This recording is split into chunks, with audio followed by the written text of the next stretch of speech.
ഇന്ന് മനുഷ്യ വന്യജീവി സംഘർഷ ലഘൂകരണ നടപടികളുമായുള്ള നീക്കം അതിൽ ഏറ്റവും സമഗ്രവും സമർത്ഥവുമായ ഒരു നീക്കത്തെ സംബന്ധിച്ച് മുഖ്യമന്ത്രി ഇന്ന് അറിയിച്ചു. സംസ്ഥാനത്തിന്റെ നീക്കത്തെ സംബന്ധിച്ച് അത് എംപിമാരുടെ യോഗത്തിലാണ്.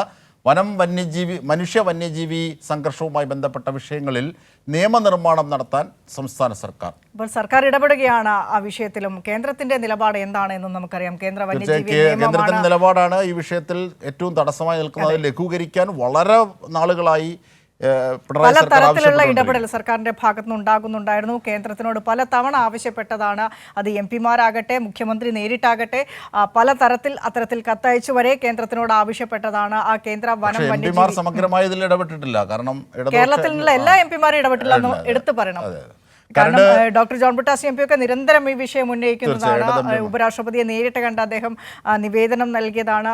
കാട്ടുപന്നികളെ ക്ഷുദ്രജീവികൾ എന്ന് പ്രഖ്യാപിക്കണം, അതിനെ വെടിവെച്ച് കൊല്ലാനുള്ള അവസരം അല്ലെങ്കിൽ അത് അധികാരം, ലൈസൻസ് അത് കർഷകർക്ക് നൽകണം. കാരണം കർഷകരാണ് ഇതിന്റെ ഇരകളാകുന്നത് എന്ന് കൃത്യമായി തന്നെ പറയുന്നു. ഒരുപാട് നൂലാമാലകൾ കുരുക്കിയിട്ട് അവർക്ക് അത് സമഗ്രമായി നടപ്പാക്കാനാകുന്നില്ല. അങ്ങനെയാണ് പഞ്ചായത്തിന്റെ ഒക്കെ ഇടപെടലിൽ സംസ്ഥാനം കൃത്യമായി അത് നടപ്പാക്കാൻ ശ്രമിച്ചത്. പക്ഷേ അതിലും പല വിധത്തിലുമുള്ള തടസ്സങ്ങൾ നേരിടുന്നുണ്ട്. അതൊക്കെ മാറ്റണമെന്ന് നോക്കുക. കരട് ബിൽ നിയമവകുപ്പിൻ്റെ പരിഗണനയിലാണെന്നും എംപിമാരുടെ യോഗത്തിൽ സർക്കാർ അറിയിച്ചിട്ടുണ്ട്.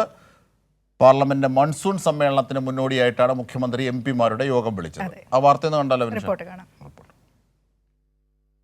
മലയോര മേഖലയിൽ മനുഷ്യ വന്യജീവി സംഘർഷം വലിയ പ്രതിസന്ധിയായ ഘട്ടത്തിലും കേന്ദ്രം അനുകൂല നിലപാട് സ്വീകരിക്കാത്ത ഘട്ടത്തിലുമാണ് നിയമനിർമ്മാണത്തിലേക്ക് കടക്കാൻ സംസ്ഥാന സർക്കാർ തീരുമാനിച്ചത്. ഇക്കാര്യമാണ് സർക്കാർ എംപിമാരുടെ യോഗത്തിൽ വ്യക്തമാക്കിയതും. വയനാട് മേപ്പാടി ചൂരൽമല പുനരധിവാസവുമായി ബന്ധപ്പെട്ട് പോസ്റ്റ് ഡിസാസ്റ്റർ നീഡ് അസസ്മെന്റ് നടത്തി കേന്ദ്ര സർക്കാരിന് സമർപ്പിച്ചത് പ്രകാരം മേപ്പാടിക്ക് 2221.10 കോടി രൂപയും കോഴിക്കോട് ജില്ലയിലെ വിലങ്ങാടിന് 98.10 കോടി രൂപയും അനുവദിക്കുന്നതിനായി ഒന്നിച്ചു നിലപാട് സ്വീകരിക്കാനും യോഗം തീരുമാനിച്ചു. ദേശീയ ദുരന്ത നിവാരണ നിയമത്തിൽ നിന്ന് ഒഴിവാക്കിയ സെക്ഷൻ 13 പുനഃസ്ഥാപിക്കുന്നതിന് കൂട്ടായ ഇടപെടൽ വേണം. വന്യജീവി സംരക്ഷണ നിയമത്തിലെ 11-ാം വകുപ്പിൽ നിഷ്കർഷിച്ചിട്ടുള്ള കാര്യങ്ങളിൽ പ്രാദേശിക ആവശ്യങ്ങൾ കണക്കിലെടുത്ത് ലഘൂകരിക്കണം. സംസ്ഥാന സർക്കാരുകൾക്ക് ഇതിനുള്ള അധികാരം നൽകുന്ന നിയമ ഭേദഗതി അടിയന്തരമായി വരുത്തുന്നതിനും നഷ്ടപരിഹാരത്തിനുള്ള കേന്ദ്രവിഹിതം ലഭ്യമാക്കുന്നതിന് ആവശ്യം ഉന്നയിക്കണമെന്നും മുഖ്യമന്ത്രി അഭ്യർത്ഥിച്ചു.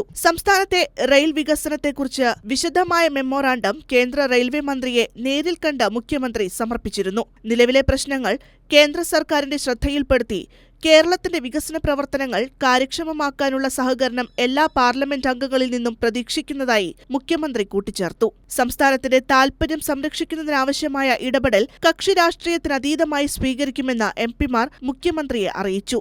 നാടിന്റെ പൊതുവായ കാര്യങ്ങളിൽ യോജിച്ചിടപെടണമെന്നും യോഗം അഭിപ്രായപ്പെട്ടു. ഗ്യാരണ്ടി റിഡംഷൻ ഫണ്ടിന്റെ പേരിൽ കടമെടുപ്പ് തുക വെട്ടിക്കുറച്ചത്, IGSTയിൽ 965 കോടി രൂപ വെട്ടിക്കുറച്ചത്, സംസ്ഥാനത്തിന്റെ കടമെടുപ്പ് പരിധി 3.5% ഉയർത്തുക, കിഫ്ബി, പെൻഷൻ കമ്പനി എന്നിവ എടുക്കുന്ന വായ്പ കടപരിധിയിൽ നിന്നും ഒഴിവാക്കൽ, ജൽജീവൻ മിഷന്റെ സംസ്ഥാന വിഹിതത്തിന് തുല്യമായ തുക നിലവിലെ കടമെടുപ്പ് പരിധിക്ക് ഉപരിയായി അനുവദിക്കുന്നത് ഉൾപ്പെടെയുള്ള ധനകാര്യ വിഷയങ്ങളിൽ ഇടപെടൽ നടത്താനും യോഗം തീരുമാനിച്ചു. കൈരളി ന്യൂസ്, തിരുവനന്തപുരം.